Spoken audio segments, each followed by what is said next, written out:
Well, welcome back to Open to Truth, a podcast all about exploring big ideas and discovering truth together. My name's Clint. Hi, I'm Tony.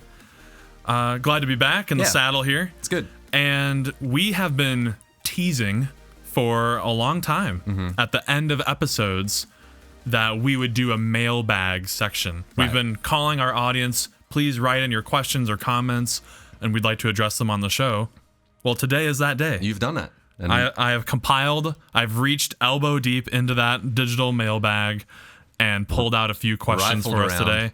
They are utterly unrelated to each other. Okay. In theory. Maybe we'll find a linkage. Wow. But yeah, just some questions from our audience, you out there listening. So thanks for writing in. Yeah. Glad that we can interact with you. I hope that we are able to offer some interesting insights to these questions. We don't claim to have answers to them necessarily. No. Right? I don't. Just another clarification. This is not a teaching podcast per se. It's an exploratory podcast, right? Was that fair to say? Absolutely. And I think we, just to kind of restate what we're doing here, both Tony and I went through periods of deconstruction of our faith and different experiences, challenged some of our deeply held doctrines and beliefs. And now we're on the other side of that, perhaps, of reconstructing and maybe going into seasons of deconstruction again. It's just an ongoing part of our life now. So we ask a lot of questions. We don't always have a lot of answers, but I think we are getting closer to truth all the way through. Hope so. And at least remaining open to it. Yeah. So let's just kind of dive right into these. Let's see where it takes us. This is from Lisa. Okay. Pretty brief little question, but it's on her mind. Did God create death, or is death simply a byproduct of sin? Because that is the traditional. Thank you, Lisa, for that question. Yeah, thanks, Lisa. I think that's the traditional line. That's what I have thought for a long time. The byproduct of sin part. Yep. That. Yeah. What is the traditional story? Here's the story. You've got Adam and Eve in a garden named Eden. It's paradise. This is pre-fall. Nobody has ever committed a sin, which I guess is breaking God's laws or going against his instruction in some way, defying God, rebelling. Wrongdoing? Wrong. Or is that too thin of a... Well, definitely in the Genesis account, it's like God gives a specific instruction, right? You can eat from any tree in the garden. Don't eat from that There's one tree. rule. One bloody rule. And they go, because that's what humans do, and they investigate the thing that's been forbidden. Mm-hmm. They eat this fruit, and then at that point, it's like Adam hides from God. God finds him and says, this is no good, what you've done. I'm going to be exiling you from paradise. And there's some curses that are thrown around. There's some curses. Yeah, there's a few curses that are thrown around against humanity. And then one of them death? Your days shall be numbered or something? I just pulled up Genesis 3. Because certainly after the Noah account in Genesis 6, God shortens man's life from supposedly 900 some years down to 120. But right after the fall, it'd be nice to have a summary of what those curses are, but I think one of them is death. In the day that you will eat it, surely you will die. Something like that, God says. Right? That's the initial caution. Instruction, yeah. Yeah. But God did say you must not eat the fruit from the tree that is in the middle of the garden, and you must not touch it or you will die. Or you will die. And then he says, send them out of the garden, lest they eat from the tree of life and live forever. Right? Something like that. And then when he does pronounce the curse on Adam, by the sweat of your brow you will eat your food until you return to the ground, since from it you were taken. Mm-hmm. For dust you are, and to dust you will return. Grim. Poetic. Grim. So the idea there is everything was, is it paradisical? What's the word? I don't know. You know what I'm saying? Yeah. It's like paradise until there is this wrongdoing introduced, and then that's the fall. And depending on how far you take that, the fall of man or humanity. Yep. Not only is maybe death introduced at that point, but for some who are of this ilk, original sin, the sin disease gets passed on from generation to generation. Oh, man. Man is now condemned to live a life alienated from God, exiled from relationship with him, and corrupted, morally corrupt, bankrupt because of what they've done. So it's interesting, I think I've been wrestling with this question for the past couple weeks. That's when we received it. And it's really complicated. And it pulls on a lot of different filaments of theology. For a short question. Yeah. Yeah. So I don't know, like, this may seem a little bit pedantic, just like the annoying philosopher wants to define terms, but I think it could be helpful at this stage. Let's not go into the whole thing of like what is God and how to think of that. Just use whatever concept comes to mind for God. Let's just hone in on what death is. Like when we're asking, did God create death? Well, what exactly are you talking about? And we'll try to weave it into this Genesis story perhaps. But I think what you would normally think of is the physical body dying. That's what I mean by death typically. That's how we use it all the time. Like my uncle... It ceases to be animated. My uncle died. Well, or in what sense... why think that Abraham Lincoln is not alive right now? And maybe you do, like his soul has lived on. Let's put that aside for just a moment. But whatever is buried in the ground somewhere, why are we saying that is not alive? Like you're like, it's obvious. The body isn't functioning like it should be, or the material aspects that made up his body are no longer working. They're defunct. The blood has stopped pumping. The lungs have stopped breathing. The brain has no activity in it. I actually don't know how fast decomposition happens. At this point, it's a skelly, right? Is he? I would think so, man. I don't know. I don't want to say either way for fear of I imagine ignorant. it happening within 100 years, but I could be wrong. For the flesh to rot off? Can't take that okay, long, fine. dude. Yeah, you got me. So we would call him dead. I think that's fair. That's what we mean by death.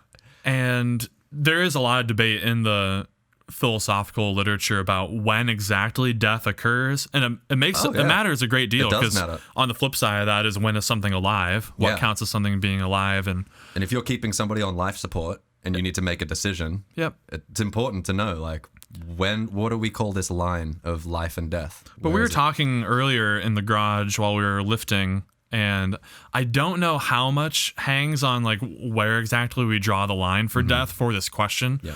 Let's say it's when the heart stops, and this is for human death, right? You have to make that caveat too. In what you're about to define, sorry? Yeah, because, I mean, plant death might be a lot different. Yeah. But you might say, like, a human being dies when the heart stops working, or is it when my brain stem is no longer working, or higher brain death, or frontal lobe, like when someone has a lobotomy. I don't know if you've seen One Flew Over the Cuckoo's Nest. I haven't. But that's a main theme in that story. The main character at the end ends up getting a lobotomy. Oh, really? The Jack Nicholson's character, full of life. They bring him back. He's a potato after they lobotomize him, and his friend kills him with a pillow to put him out of his misery. Yeah, but the question is, like, did he? It's a intriguing. Was he already dead? Yeah. Yeah. Maybe he did. So the friend murder? I'm forgetting the name of the main character, but. So interesting questions. That's all, like, where do we draw the line when a person or someone dies? Now that brings in this other distinction of physical death when the body dies versus personal death. And for the atheist or agnostic or something, they probably usually think those two coincide, that whatever you are as a person, your identity, when that ceases to exist, that's personal death. And for those of us that might think there's an afterlife and my soul lives on, or whatever I am, then I don't personally die when I physically die. No, it would mean the extinguishing of your soul or mind or something. So when we get to this question from Lisa, did God create death? Well, are you talking about physical death, or are you talking about personal death? Because, and here again, we're just kind of shooting from the hip and thinking out loud. It's not, I am not immediately convinced that there is personal death at all. Right. For anybody. Right. I just don't know that for sure. Yeah. In fact, it's a very narrow band of theologians in the annihilationist camp, where the view would be that after you die, perhaps the final death, instead of an eternal conscious torment hell, rather your personhood is annihilated. Yeah. And that's what it means to be separated from God for eternity, because you just don't exist anymore. So in that scenario, someone underwent personal death. But most of the other views religious views, have it that everyone lives forever. Even if there's heaven and hell, whatever that is, eternal conscious torment, it's at least conscious, you know? Yeah. So I guess as I sit here now, I would say that God did not create personal death, at least maybe not yet. That is not a thing that we know for sure happens. The atheist would push back and say, of course it happens. It happens when your body dies and your brain stops working. That's all there is to being a person. Yeah.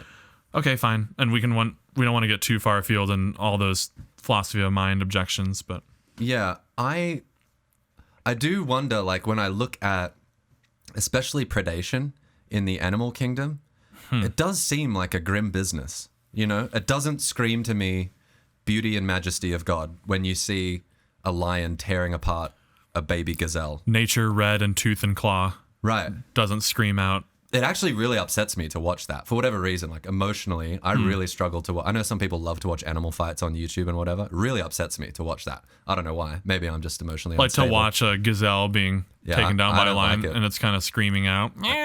Doesn't that upset you? It's horrifying, dude. Yeah, no. I hate it. I hate that. So it has begged the question. But I'm okay with the logic of it, I think, of that's what's going on. Yes. So I don't feel the moral need to prevent it. I'm not donating any money right now to preventing gazelle death from lions. Well, no, and I'm not convinced that we should. Although it upsets me emotionally, I do understand that I participate in eating things that are dead. Like, everything I eat dies when I eat it. If it's alive when I eat it, you know, not animals, but like plants or whatever, it will die as it goes through my digestive system.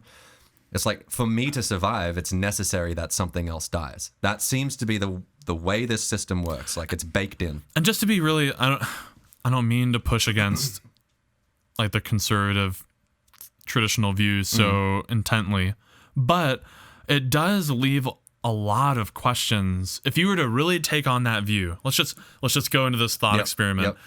Like you were bringing up Genesis 1-3. I don't think that's what we should be doing with the story, but you're taking it super literally.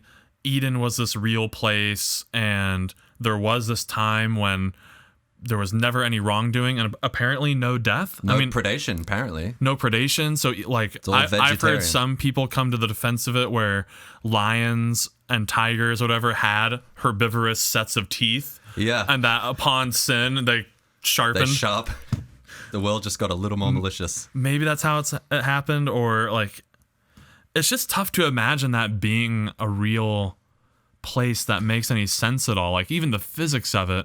Yeah. You can imagine before the fruit snake incident with the tree and the fall, that aren't there like rocks in Eden, and Adam could like trip over his own feet and like fall and hit his head on the rock. And well, yeah, there's this, I don't know how many of you are Simpsons fans, but there is a Simpson episode, a clip at one point where like Homer and Marge are playing Adam and Eve in the garden, and Homer like dives off this waterfall and lands horrifically on a rock, and you hear his spine crunch and everything. And he lays there for a second, and then he just kind of gets up and goes about his business because it's Eden and nothing bad can happen in Eden. Right. But that does seem absurd. It seems like there were probably still, if that whole Eden place is real, it probably was cliffs that Adam could have jumped off.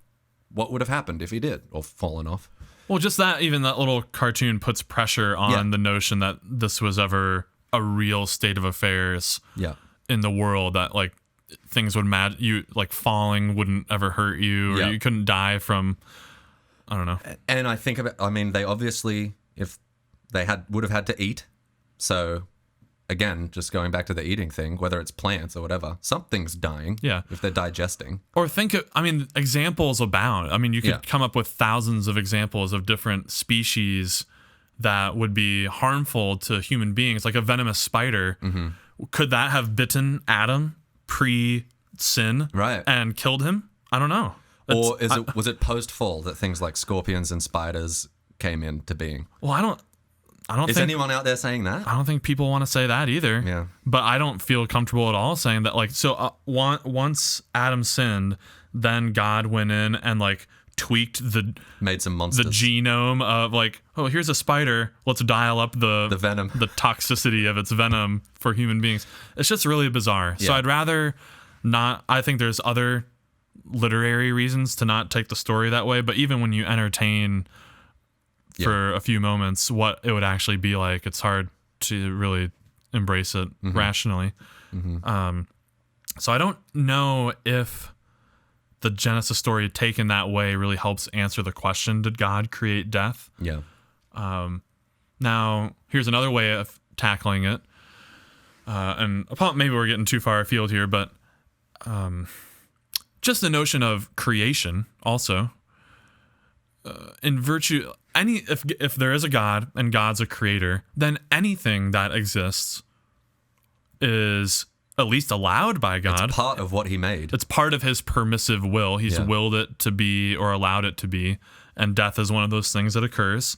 So God is clearly okay with it in the sense that he is allowing it. It happens. Maybe there's some grander purpose afoot, but it is being allowed. Now, is it fair to say then that he created death? You brought up an interesting point earlier in the garage as well, that maybe it's just part of what it means to bring life into existence, that there is this other flip side of the coin. Like two sides of the same coin. Life and death go hand in hand. I don't know. Yeah. Or that it would be strange if God had created a system in which when and only when wrongdoing occurs, then death happens. You know? Or is that notion some metaphysical law that exists eternally alongside God, that sin equals death always? Right. Or is that a rule of the universe? I've heard God I've heard that defense too, like taken from Romans, I think 6:23, for the wages of sin is death. And that's some, like you just said, some metaphysical bedrock foundational principle at play in the world that can't be violated. When you sin, death then occurs. So, and just to be clear, like, are you saying that God is beholden to that, and so he had to dole out the punishment of death if someone sinned? Or I just don't know if that's the right way to read that verse either. Yeah. You know, it's anyway, there's different ways to interpret that, and what Paul might have meant by wages and death and how we normally translate those words. So Lisa, I don't know if that's helpful. I think that's all I have for that now. I certainly don't have a very clear answer on it. But I think you can see how, and I apologize if it was kind of all over the place, that response, but I think it highlights the fact that even simple little questions like that pull on a lot of different like areas of your worldview as a Christian, your biblical interpretation, what you think of primordial history, what you think about the nature of God and creation and afterlife and what happens when we die. It's all related, so it's really complicated. Yep. But good question. Yeah. Good to be thinking about. John wrote into the show. Thanks, John. And he asked this. Let me read it verbatim. What are your views on liberal theology? What is your understanding of what liberal theology is? How does it relate to other forms of theology, including systematic theology, biblical studies, church history, and practical theology? Are there underlying tenets of these theological approaches that are compatible? Are some theological approaches more desirable or more consistent with your view of epistemology? Wow. What a well-formed question, mate. Yeah. Bloody great. Well, how to go about that one? Do you have any initial thoughts when you heard that? Well, first time I heard that, I wasn't familiar with liberal theology being labeled as such. I mean, after diving into it, the concepts became familiar or were familiar, but right. I wasn't familiar with that as a label. Yeah, so I'd be curious what exactly he's including in that, I guess. Yeah. Well, he's asking what is your understanding of what liberal theology is. Then apparently very little, John. I don't have much understanding of what liberal theology is. But if you pull out specific items from that junk drawer, I will probably be familiar with them. Well, let me try to take a stab at it. I would view, so liberal is typically contrasted with conservative. Yeah. And what would be conservative theology? Well, I would suppose it's like the main doctrines and creeds laid out at these various church councils, the widely accepted view. I don't know if we necessarily want to say that that's maps on one-to-one, that like popular and conservative versus fringe and liberal. That doesn't always happen that way, but The traditional view, maybe the collection of beliefs like sovereignty of God, divinity of Jesus, inerrancy of Scripture. I'm sure there's other ones. Yeah. The depravity of man, or like just these classic doctrine. I would view that as like the conservative collection. And then liberal theology is maybe coming along and asking critical questions about those traditional doctrines, maybe giving new interpretations of those. And so particularly what I found really interesting, how does it relate to other forms of theology, systematic, biblical studies, church history? Well, I think each of those are defined on their own terms and can be done in a conservative or liberal approach. Yeah, right. You know what I mean? Yep. So, yeah, I would suppose that a liberal theologian, when it comes to systematic theology, which is the attempt to answer these big questions about, any religion has its systematic theology that you could do. And I'm going to come up with a doctrine of man, a doctrine of God, a doctrine of the Holy Spirit, a doctrine of religious texts. Cover it all. Doctrine of the afterlife. And I'm going to use data from any kind of biblical passage that I think is relevant. To build it, yeah. To build a cumulative case for each of these things. And yeah, I guess a liberal theologian might come to the table with different assumptions than a conservative one, and thus would lead to different outcomes. Right. I don't know if that's helpful at all, but Yeah. Do you think one approach is more healthy than the other? Because I've been thinking, I don't know. I just don't know how helpful those sort of labels are. I get that these issues are intertwined. The various doctrines you just mentioned are sort of like there's a Venn diagram going on where how you think about one has a ripple effect for how you think about another. But I sort of think about each of these areas as a spectrum of really interesting ideas. Are you saying that liberal theology is more of a tactic of approach, like how you're asking these kinds of questions, where you're looking for your answers, maybe? Yeah, man. Let me try again. I think one notion, just with the term liberal, in this context and in the political realm, is this notion that we don't have to be, and we ought not be tied down always to the beliefs of the past. Okay? Yep. And so being liberal means maybe like trending toward openness, or being willing to sub out old beliefs for new ones when new evidence arises. I want to be willing to expand the boundary of my thinking and stuff. Now that sounds like maybe kind of uncharitable toward the conservative, Right. But it's just a stance. It's a posture. The conservative would not want to change those things unless there's like just really extremely good evidence. There's something inherently valuable about it being part of the tradition. This is the way we've thought about this. And what's tricky is when it comes to topics of great importance, like in the religious realm, there's this whole camp of thought where like, well, you wouldn't want to change your beliefs about this stuff because we figured out the right answers a while back. Right. And so the conservative stance is is orthodoxy. It's the right stance. We found out orthodoxy, the right, correct doctrines. And so liberal theology is seen to be a threat or a direction in the move toward a heterodoxy or heresy. Wow. Yeah. So that's where I think like someone might think of liberal theology as dangerous, because we have these truths once delivered to the saints, and it's our job to protect them. Yeah. Maybe the liberal theologian is coming along and saying, oh, well, I'm not so sure that like we had it all figured out at those councils or the church fathers. And so it's worth thinking. We need to continually rethink these big topics for our context, our cultural context, and how we can apply that in our lives in every generation. Yeah. So I think it's just a difference. good. I think you would want both of those kind of thinkers like on your team at a church, even, Yeah. or in a seminary. Hopefully in dialogue with each other. Yeah, Like charitable dialogue. I want someone who just is an absolute badass scholar and knows the the church history and the church fathers, and here's what we've thought for thousands of years. Yep. You should be really careful about like jumping ship and changing what you believe on this, because we have a lot of documentation of people having these same conversations. Nothing's new under the sun. Right. We've had these conversations before, but I also want someone who's willing to push the envelope and ask tough questions, not to just embrace something because you've always thought it, or just embrace dogma Because someone told you. So Yeah. That's good, man. I think in my best moments, I don't want to put any normative spin to conservative or liberal.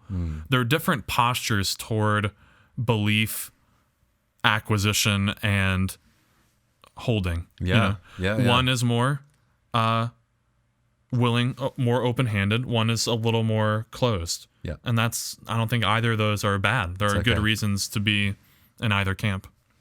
Man, that's such a great answer. Oh, thanks. I think so. Hopefully John thinks so. So That's good, man. Yeah, John, let us know if that addressed what you were thinking there. Stephen also wrote into the show, and Stephen asked this. He said, "Is God disappointed when we choose our will over what he thinks is best?" Is God disappointed? Is God disappointed in me when I choose my own way versus God's way? Oh, not to get weird and like you said, defining terms and stuff. What do we mean by disappointment? Yeah, Because like by all means. I do kind of think that God can suffer. I think that God can experience like grief, sadness, brokenheartedness over, I don't know.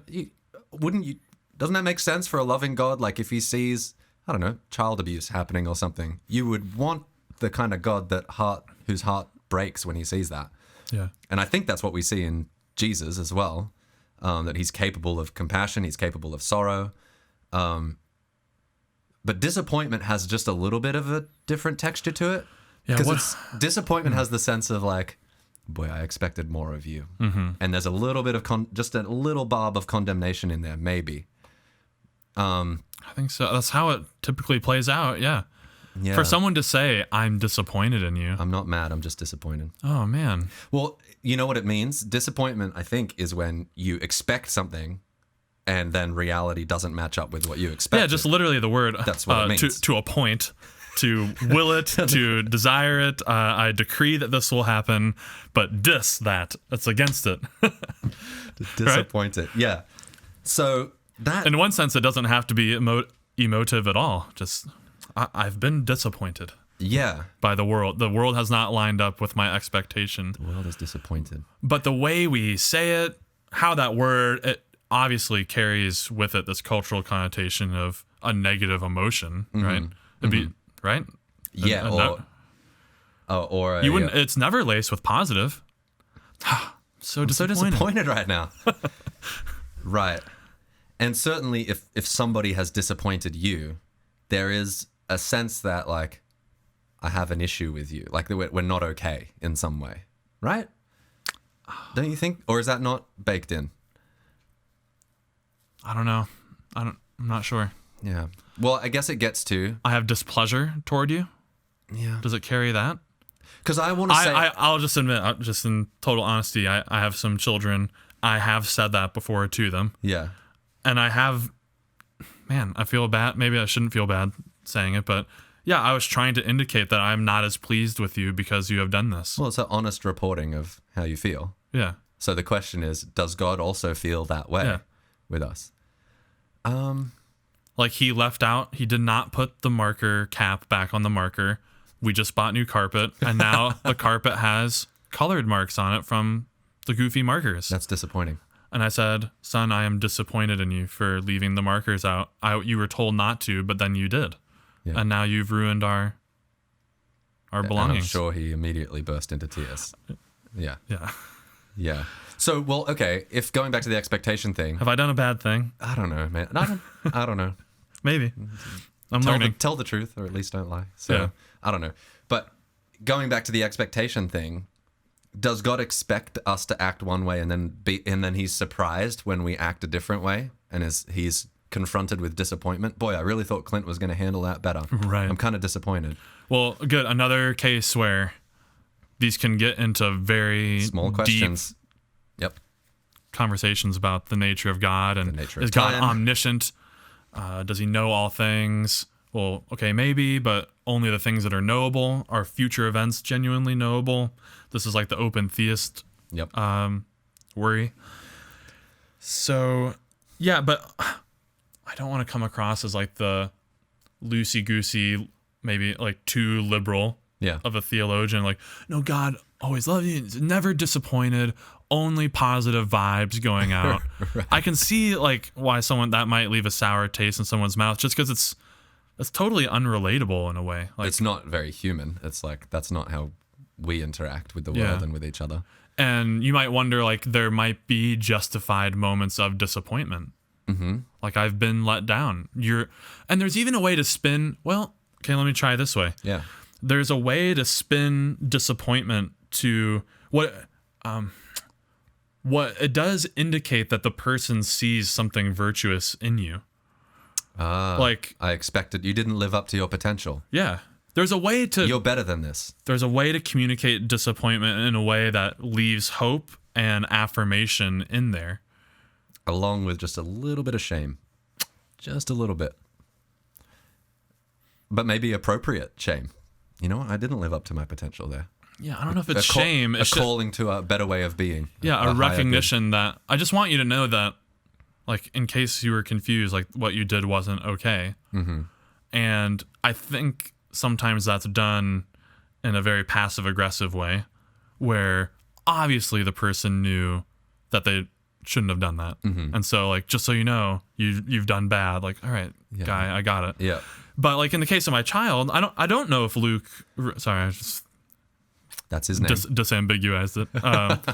That I don't know if he knew, like remembered that rule about the marker and was really taking it seriously. I'm like, oh, just so you know, like this was the expectation. And it's upsetting. Yeah.